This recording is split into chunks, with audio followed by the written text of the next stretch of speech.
পাবনা শহর থেকে মাত্র 8 থেকে 10 কিলোমিটার দূরে পদ্মা নদী পেরোলেই চোখে পড়ে এক ভিন্ন জগৎ, চর কামালপুর। শহরের কোলাহল পেছনে ফেলে এখানে ঢুকলেই বোঝা যায় জীবন এখানে কঠিন হলেও সম্ভাবনায় ভরপুর।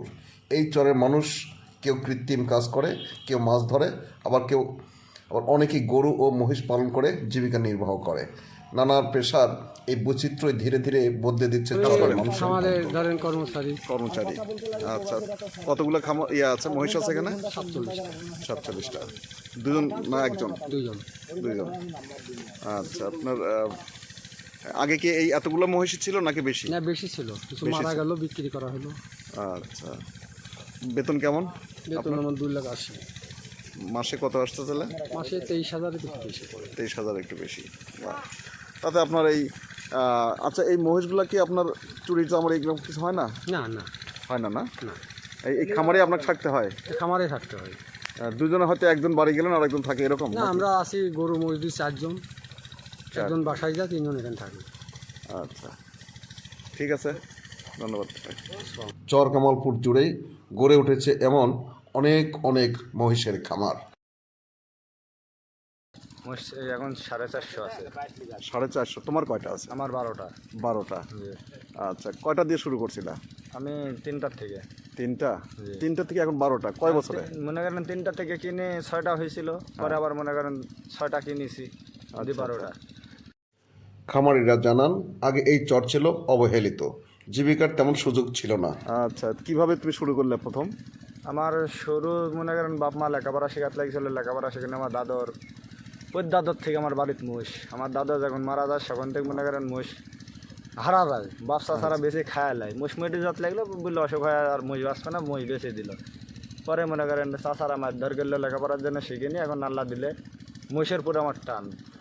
কেমন মনে হয় মহিষ পালন করে কেমন উন্নতি? মহিষের পুরো টান কিরকম জানেন? আমার দাদা যে জিনিস রাখি গেছে তার তো স্মৃতি ফিরিয়ে আনতে হবে। অবশ্যই, ওর জন্য দাদার স্মৃতি ফিরিয়ে আনার জন্য এখন আমি মহিষের মালিক। তাতে কি মনে হচ্ছে লাভ কেমন? লাভ আল্লাহ দিলে এখন ভালো আছে। ভালো না? জি। আচ্ছা, বছরে কেমন আয় হয় মনে হয়? বছরে মনে করেন 10টা মহিষ থাকলে 5 লাখ টাকা খরচ হলে 2.5 লাখ টাকা লাভ। তাই? জি। ও আচ্ছা। 10টা মহিষ থাকলে সংসারে কেমন চলে সংসার টুকটাক আল্লাহ দিলে ভালোই চলে। তো বয়স তো কম, তাহলে তো এই বয়সে মহিষ পালন না করে বিদেশ গেলেও তো পারতা। বিদেশের চাইতে এখানে আমার ইনকাম বেশি। যে 4 লাখ টাকা দিয়ে বিদেশ যাব পরের হাতে দিয়ে, সে বিদেশ দিয়ে 4 লাখ টাকা দিয়ে মহিষ কিনলে মনে করেন আমার উন্নতি আছে। এই বিস্তীর্ণ চরে মহিষ পালনের মাধ্যমে এখন এখানে এসেছে অর্থনৈতিক সচ্ছলতা। অনেকে নতুন করে ঘর তুলেছেন, সন্তানদের পড়াশোনার খরচ চালাতে পারছেন, চিকিৎসার চিন্তা কমেছে। বিদেশের চেয়ে বেশি উন্নতি? বিদেশের সাথে বেশি উন্নতি। আচ্ছা, তারপর পরিবারে থাকা যাচ্ছে? পরিবারে থাকা যাচ্ছে। এখন মনে করেন বাপ মা মারা যাক আর মামা মারা যাক, ফুবা মারা যাক, যে মারা যাক, দড়ি যেতে পারবো, আর প্রবাস থেকে তো আমি আসতে পারবো না। তাহলে তুমি বলা চলে যে সামনে কি পরিকল্পনা আছে মহিষ নিয়ে? মহিষ নিয়ে মনে করেন আমি যে আমার শরীর যে কয় বছর চলে, আল্লাহ হাত দেয়, সেই কয় বছর মহিষ নিয়ে আমি থাকবো।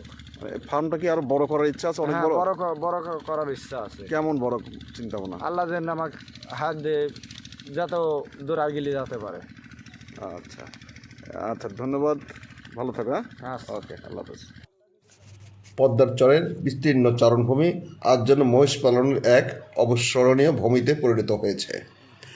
নদী ভাঙনের ঝুঁকি থাকলেও মানুষ থেমে থাকেনি। নিজেদের পরিশ্রম আর সাহস দিয়ে তারা প্রমাণ করেছে, সঠিক পরিকল্পনা আর সাফল্যের সুযোগ পেলে চরাঞ্চলেও সম্ভব সাফল্যের গল্প লেখা। যেমন বিদেশ নয়, প্রবাস নয়, এই চরেই তারা গড়ে নিতে চায় সাফল্যের আবাসভূমি। সবাই ভালো থাকবেন, সুস্থ থাকবেন। আল্লাহ হাফেজ।